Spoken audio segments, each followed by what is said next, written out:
It's a right for every man to be free. It's a goddamn privilege to be an American.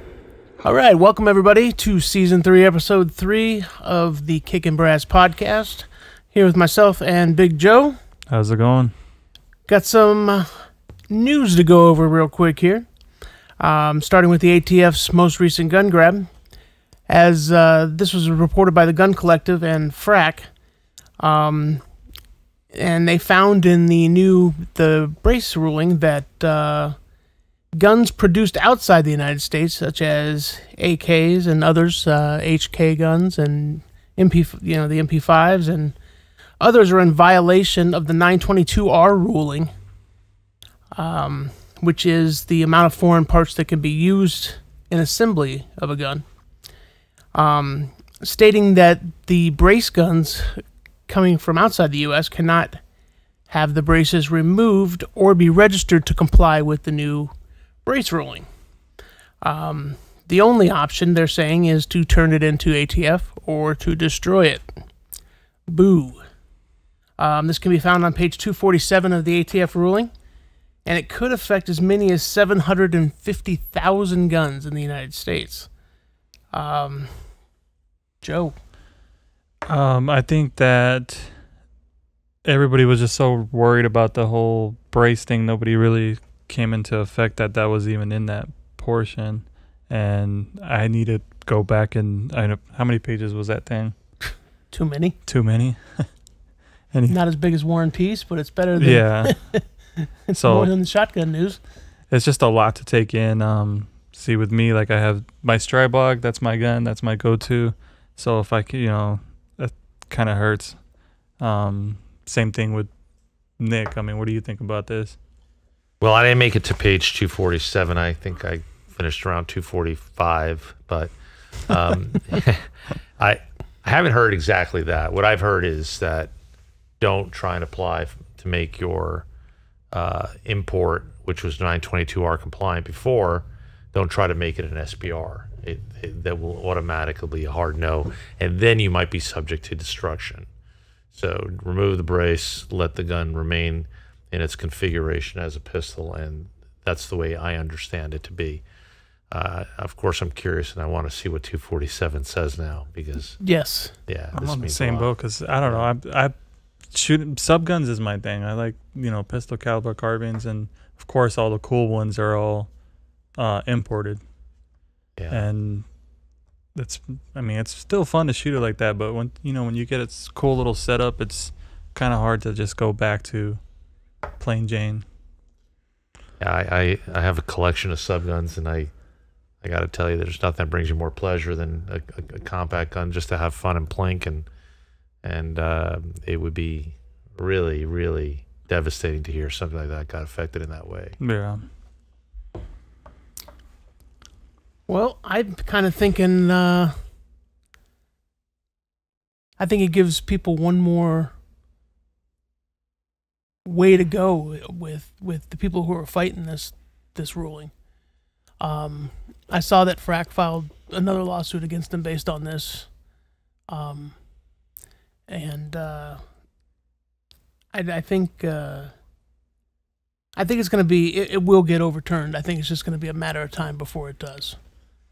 It's my personal opinion. I hope so. I hope just as many people as this affects is the same amount of people that are going to fight for this thing, Yeah. I mean, the ruling all of a sudden destroys property that people worked hard to go out and buy.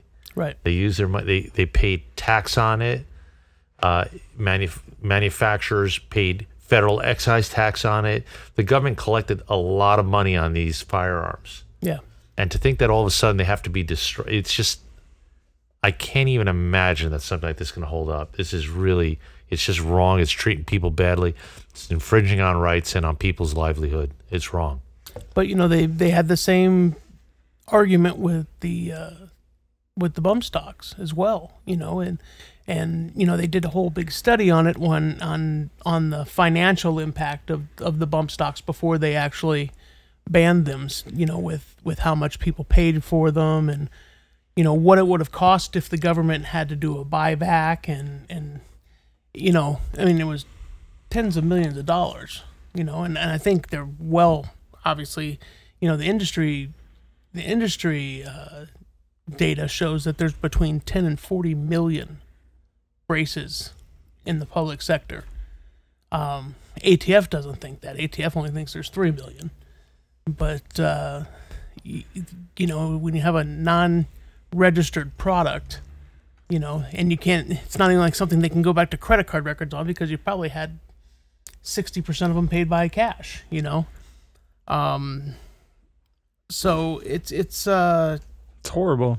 Yeah. You can't say something's okay for so long and then try to just take it all and back. especially when you made the initial ruling saying, that governing body made the initial ruling stating that it was a legitimate legal product. Right. Twice. Well, just think about it. It's 750,000 guns. Average the gun out at $1,000 a piece, which is kind of conservative. As if you say an MP5, that's a $3,000 gun. So $1,000 assumption is pretty fair. That's $750 million in property, of which they got 11% on, right? Plus the sales tax.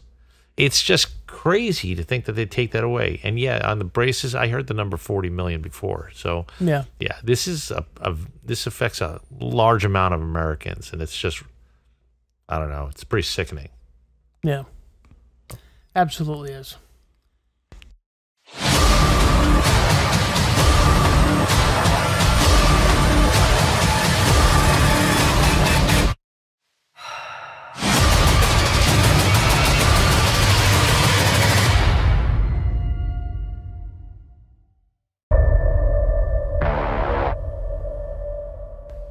So moving on, the next bit of news is, as of yesterday, Florida officially has become the 26th state to adopt constitutional carry, and it is a full go. That's good. Awesome. Good for them. May the epidemic continue. Yes. It's taken 35 years to get to 26 states. Holy crap. Vermont was the first in 88. I kind of think that it's probably going to accelerate a little more. I mean, obviously, there's going to be certain states that are just never going to adopt it, I don't think. Our neighbors to the west are probably one of them. Yeah. But I think you'll start to see more states getting on board with this. Hopefully. I mean, we're halfway there, as the numbers say. So excellent stuff. Need that little push to get things moving a little faster. Well, it'd be nice if we could really get to the point where we had, a driver's license that worked everywhere. And why not, right? I mean, I don't need a special driver's license for California, or maybe we do. I don't know.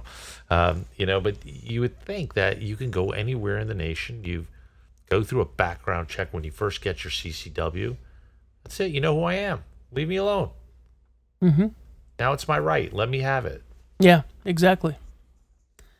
Exactly. I think that if you,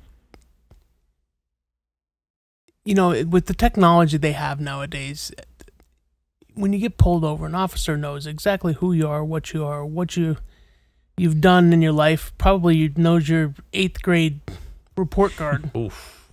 But that bad? But it's they know everything they need to know, especially with all these states that are going over to RFID. They know who you are before they get out of the cruiser. They can pick that stuff up from inside their cruiser, and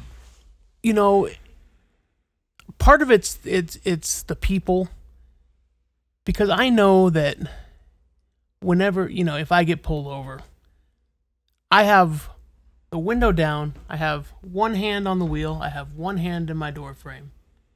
And the first thing that I do when that cop comes up, I will say, "Officer, I have a pistol on my hip. It is loaded and chambered. How do you want me to proceed?" And at that point, it kind of disarms them, because they know that you're not trying to do them harm. And they're cool, and most times, if I got pulled over speeding or something like that, they'll say, "You know what? since you were cool about everything else in the beginning of the stop, we're going to let you off with a verbal warning this time. Just slow down, you know?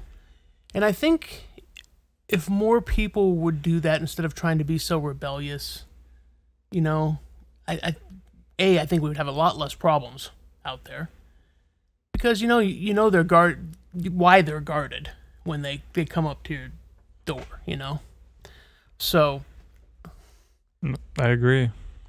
I think if people would continue on that track, I think it would definitely help push things along. Personally. And that was one hell of a ramble. Yeah, I know you rambled You pretty correctly. I just would like to add, when I'm in a police car, if it's in the evening, I make sure I turn the lights on right away. When you're in a police car? Trying to stay Make out that of a that. habit? Excuse me. Yeah, that was, and it was not a Freudian slip. It's just a mistake. When I am pulled over and a police officer approaches the car, I have the lights on, hands are on the steering wheel, windows already down.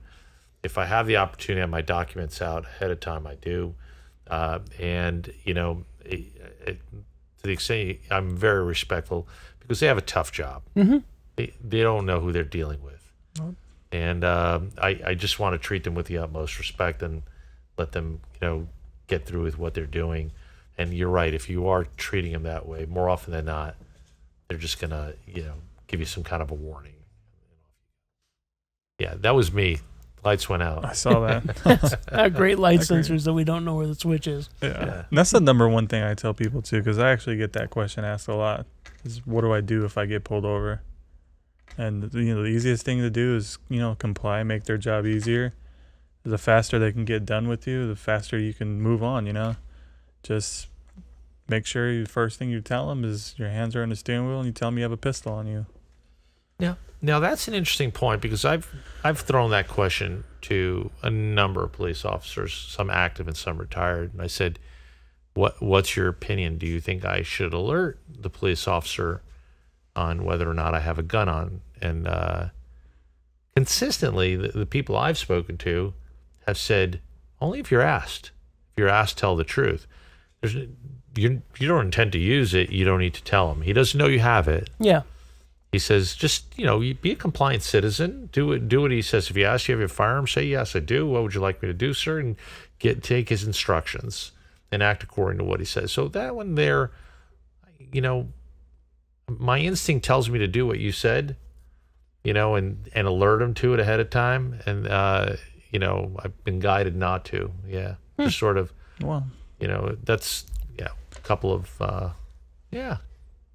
30-year police officers told me that. Yeah. Yeah. All right. Well, the next step up we have here, and in my rudeness, did not introduce him when I came. We started the episode. We've got Nick Tavlerios. Very good. I've tried. I practiced that one today. In front of the mirror. He's a principal with Four Peaks Imports, and if you haven't seen any of the Four Peaks products, what you're looking at in front of us is I'd say that's pretty much your flagship model, isn't it? It's the coolest one. Yeah, that's by far our coolest gun right there. That's the Checkmate CSV9, their little sub gun. It's a cool little tool. Striker fired. Striker subgun. fired sub gun. That's Absolutely. makes it a blowback different operated. ballpark right there. And Nick just got back from the EWAS show in is that Germany, right? Yeah. Germany? Yeah, Nuremberg. Yeah. Oh, that's right, Nuremberg. Yeah. How was that? A Different? lot of bratwurst. Oh, I bet. I'm going to take a little Rough, rest from huh? eating bratwurst. Yeah. The beer was excellent though. Yeah, I bet. Yeah. warm beer. No, it was. Oh, they serve it cold there? Yeah, they serve Oh, it cold. okay. Yeah. Okay, Okay. good. I can't do the warm beer. So what did you learn from EWA this year? It's just such a very, very different clientele and focus as compared to the United States market. So, and again, it's nice to see some of the foreign manufacturers or European manufacturers up close and personal. Mm-hmm. We did have some U.S. manufacturers over there too, but they did a really interesting job at the show, and it's big. It's not as big as SHOT Show by any means, but it's spread out over 9 different rooms. And you have a room devoted to shotguns, and then you have a room devoted to camping or hiking or outdoor gear, right? And then you have a room devoted, believe it or not, to Chinese products, and they call it the China room, right? And in there'll be a lot of different optics that you might imagine. They have an airsoft room, and which is huge in Europe, and I'll explain why later, because they don't have the rights we do, right? They have rooms for just U.S. manufacturers and hunting rifles, and then there's a lot of other cool products, but a big focus on pistols, and there's some countries that are going through the change now where they're relaxing some of the gun laws. I can tell you Greece is one of those where they are now relaxing their gun law, and I there's another spot in Europe recently, and I'm drawing a blank as to where it was. It was Czechoslovakia, where they lowered or Czech Republic, excuse me, where they lowered some of the standards on gun ownership. So you're going to see some growth on sales for even U.S. manufacturers there. That's why they're introducing their presence in Europe. So an impressive show, much smaller, far more intimate, where you can spend time with the manufacturer. And that's kind of surprising to me, because you hear on news and talk radio and that how much the Europeans make fun of us because of our love of firearms here. It surprises me that you say that the segment would be growing over there. Yeah, so they make fun of us, but they kind of envy us too, you know, and you see it when you look at the airsoft. Right, they have these booths set up, which are essentially plexiglass firing ranges, right, with some of the coolest looking pistols you've ever seen. And every single manufacturer that you might know, whether it be HK, B&T, all of them, they make a full-blown replica, but it's an airsoft version. And these kids, and you name it, everybody gets in there, and they're firing away at targets, plate wrecks, dueling trees that are made specifically for airsoft, and they're having the best time. So they wish they could do what we do here in the States. And so it's, maybe they make fun of us, but they kind of want to be what we have. Yeah. So was there any new products that caught your eye over there, or? Yeah, I saw some great pistols. There was, I think, a bunch of about 3 years ago, the Logano Alien came out, which was a low bore axis pistol that, of course, caught the world by storm and also took a lot of people's money, right, in a big way, because they were quite expensive. But there's some other companies that are coming out with pistols of a very, very high quality, and oddly, they're focusing on 1911s and 2011s. So I think we'll see some 1911s or 2011s, single stack or double stack, come out of some foreign manufacturers into the U.S. Domestically, we've seen Staccato have a lot of success here, and now Springfield has introduced the Prodigy. And so now you might see some other companies that are coming out of Europe doing the same thing. Awesome. Yeah, I saw, was it FK, the BRNO?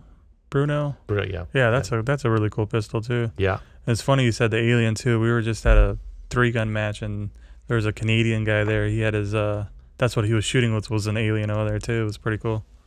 Very yeah. Cool. Nick was there. He was shooting in it. Oh, well, he didn't shoot with the Canadian guy. Yeah. You didn't see any aliens out there, did you? I have seen one out there before, yeah. Oh yeah. It's just caught me off guard. It was pretty cool though. It's a cool gun. Yeah, it's really expensive. Yeah, the interesting thing about that, and they, I guess, didn't take it into account. They're probably shooting in a cold climate. If you shoot that gun quite a bit, it gets really, really hot to the touch. Oh, really? Oh, yeah. It's one of its drawbacks. Kind of tough in Arizona when it gets 100 degrees out here. Yeah. Right. But it does get quite warm. Yeah. And yeah, the barrel being in the low bore axis, right, is very close to the frame where your forward hand would be. Yeah. So it warms it up. it gets hot. And that combustion is right above the trigger housing, probably. Absolutely. Yeah. That's funny. So we also do what's called a product spotlight. So we've thought it fitting with you being here this episode that we would do a range test on the CSV, and we will go to that video now. What's up, guys? It's Big Joe here. I'm here with Chris, our cameraman. We're in this beautiful desert of Arizona. As you can see, we're at a range. Very loud. But we got the CSV 9mm here, and we're gonna put some rounds through it and see what we think. See, we're doing this extra professional. We forgot that there's no tables at this one, so we're doing it with the backpack and some concrete. Come on. So we got 5 rounds in this PMag. Put that in the little extra compartment. We got 10 rounds of steel case ammo. We rip it through and see how. By the way, can't put a brace on there obviously because of everything that's going on, but still want to give this a little try.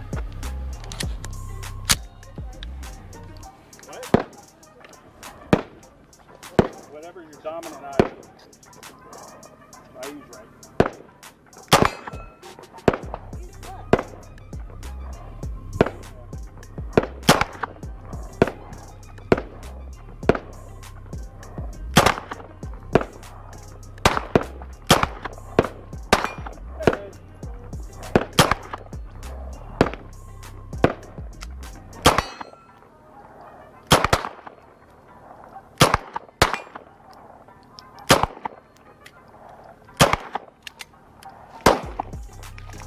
There's 10 rounds.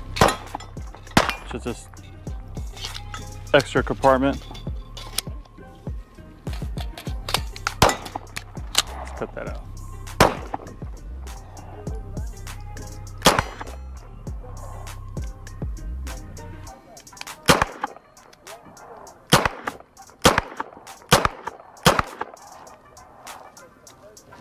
Good. Pretty crazy. That ejection is violent. Is it? It's launching them out of that.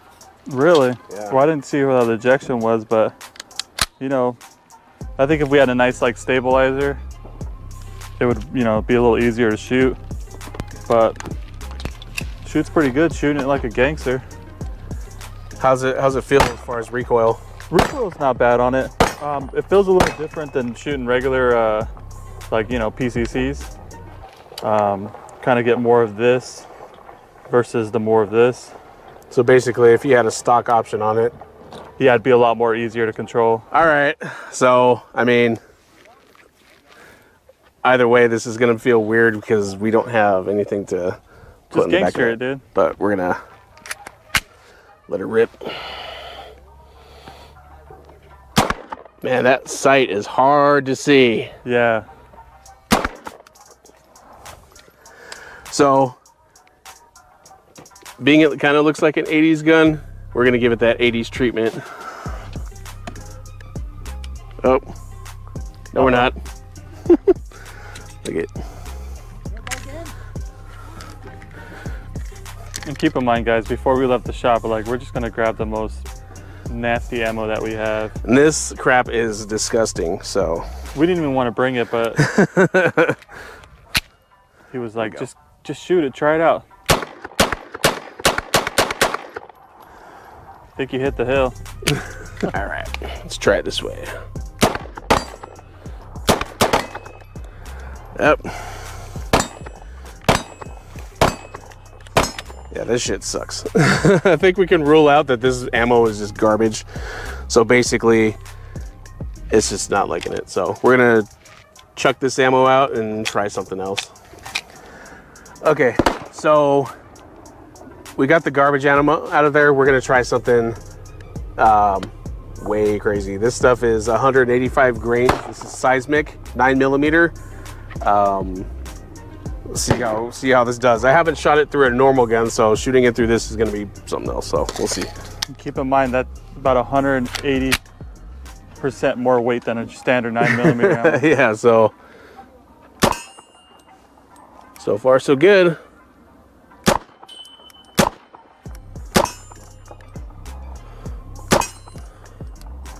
Man, keeping the only thing that holds this gun back really from being super accurate is going to be this little tiny baby peep sight.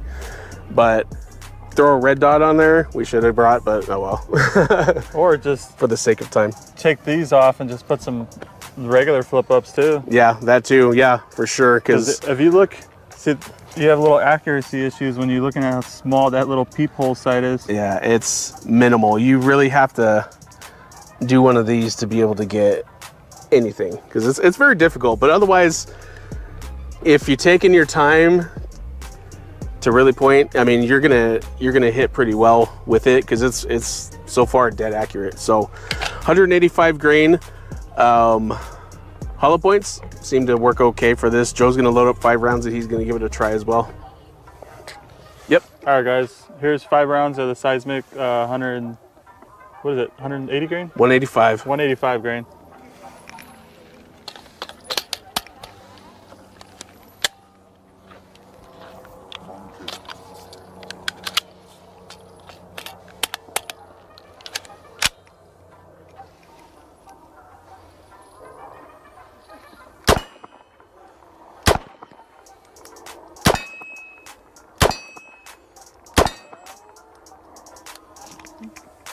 Five rounds.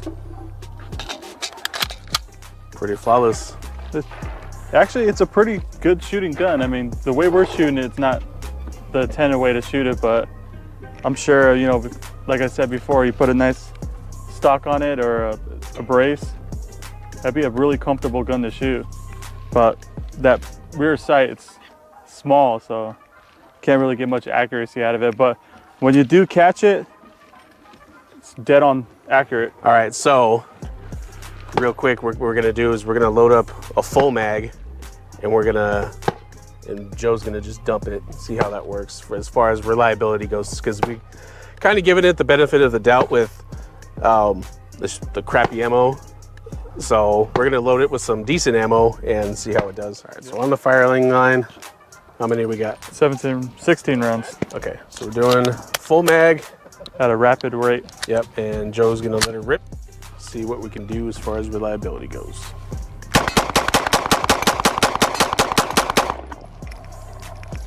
Clean. Quickest Nothing left. 16 rounds. I think that's more accurate. Fucking rip it Blasting through them. it. Yeah. Cool. Spray and pray. Yeah. All right, so we just finished shooting the Four Peaks CSV 9mm. My opinion, it's good to go. It's striker fired too. I don't know if we mentioned that, but I think it's freaky, but it's accurate, reliable. I mean, we had some crap ammo, but I'm feeling that's all that was wrong with that. But anyways, I'm gonna let Joe take it over. He's gonna give you his final thoughts as well. I like the gun. The gun shot great. Like I said, the only shitty part, stabilizing. But other than that, it ran great. Like Chris said, we did have issues, but it's that saying, shoot shitty ammo, get shitty results. But other than that, the gun works perfect. I wish we shoot a little more, but unfortunately we gotta run back to work, so have a good one. All right, well that was the CSV9, man. That thing is a machine. So Nick, obviously the CSV9 is your flagship model there. What else does Four Peaks bring into the country? Yeah, we've been bringing in some really cool bolt rifles. They're made in Istanbul, Turkey, by a company called Ata Arms, very old company, and they're experienced rifle makers. The model that's had great success here in the U.S. is called the Turquoise. It comes in all different colors. It's got so many features for its price point. Yeah, threaded barrel, adjustable trigger, detachable mag, adjustable comb height on the stock, and you know we're talking about a gun that sells for around $600 on the street. It's just a beautiful gun, and it has an MOA accuracy guarantee or sub MOA accuracy guarantee. Really? And I can tell you it's legit. I've tested it. It actually performs that level. And we also sell some incredible shotguns. We have a lot of variants of a a dual piston shotgun made by AXA Arms. It's called the S4. That gun runs like a top. It works great. Also now coming out with an M-LOK handguard, which is very, very cool if you want to attach a light. We have their inertia-driven bird hunting gun, the S2, similar to the Benelli M2, but this is made by AXA, so they have their own designation, the S2. And then they have some other guns that are more in a budget line that we'll be bringing and importing here into the U.S.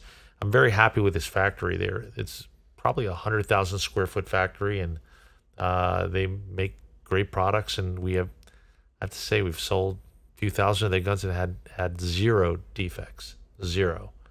So we're pleased with AXA Arms, and the same with ATA. We've never had a defect. We've only had orders saying, "Can we get more?" And that's what's been great about these companies. Awesome. That kind of quality level is hard to find in even in some American manufacturers, to be honest with you. True. So There's a lot of good stuff coming out of Turkey. Oh yeah. Yeah, especially shotguns. They're kind of ruling the market right now. Yeah, they probably lead the world on particularly defensive shotguns. Yeah. And also semi-auto guns. I would say, I think of Italy right away when I talk about over-unders and wood guns. But yeah, and I shouldn't just say Italy, because obviously the UK's been making them for a long time, and right, and Germany makes theirs, and Japan too, right, with the Morokus and Lincolns and Brownings, right? Yeah. So, but yeah, the Turks definitely know how to make a shotgun. Yeah, no question. Back to the CSV. For a lot of people, they don't really know about the CSV. They don't really see a lot of them. I know you don't import a lot of them a year, but just give us a little walkthrough on the features of this bad boy. It is, outside of the fact that it is probably one of the coolest little guns that are made, and when you pick it up, you feel how solid it is. You realize, okay, this is not your ordinary gun. I mean, it's made to withstand a tank. It is that well built. It's one solid piece of steel up top, and then after that, it becomes completely modular. You can take off the bird cage in the front, put on a suppressor adapter, pop off that handguard, pop on a different barrel. You have a pick rail on the top and the back, and obviously on the sides to throw weapon lights and slings and whatever you want. It is, and it takes Glock magazines, which are so readily available. You can also put a second magazine in the pistol grip itself. It's got a great trigger on it. The gun runs. We've never had a malfunction. I mean, the gun runs great. Yeah. So. And allegedly, some gun shop had one on display with 200 round drum mags. I saw that. I don't know who would have done that, but I heard it was done. I saw that. It looked pretty good. Yeah. It was a good morning project. I was bored. It just came a little early and just put all the rails on it. You got to put stuff on it. What can I do with this? Yes. How far can I take this? Yeah, exactly. But I posted it. People were all over that thing. The thing sold quick too. I mean, it's really cool. It's modular, like you said. And I know you got it in you got 3 barrel lengths for that gun? Yeah, we've been focusing on the 4.7-inch barrel length that you see there. We call it the 5-inch barrel. It's so much fun. I mean, if you put a little sling on it, you extend it out, it becomes steady as can be, and you could just plink away if you want. You could use the iron sights that are there, or throw on a red dot and have fun with it. It's just a fun gun to shoot, and ring steel. Yeah. And is there a suppressor adapter for it, or? Yeah, we sell it right through our website. Oh, okay, great. And it threads at 1/2x28, which is the common thread size here. Right. Yeah, and it's we got them there for you, and suppress this gun is even more fun. Yeah, I bet. Yeah, the only thing that's better is full auto, but yeah, that's a fun gun to shoot. So. Any possibility of one of those coming about? The full auto version? Yeah. Yeah, it has to have a sporting purpose to be invited into the U.S. under 922R. So we as an importer are not able to do that. I presume that somebody, once they buy it from M&P Guns, of course, don't buy it anywhere else. And they have them available for you. Once they buy this beautiful work of art here, they could probably do what they have to do to make those changes legally. Yes. Yeah. Legally, of course. I wouldn't suggest otherwise.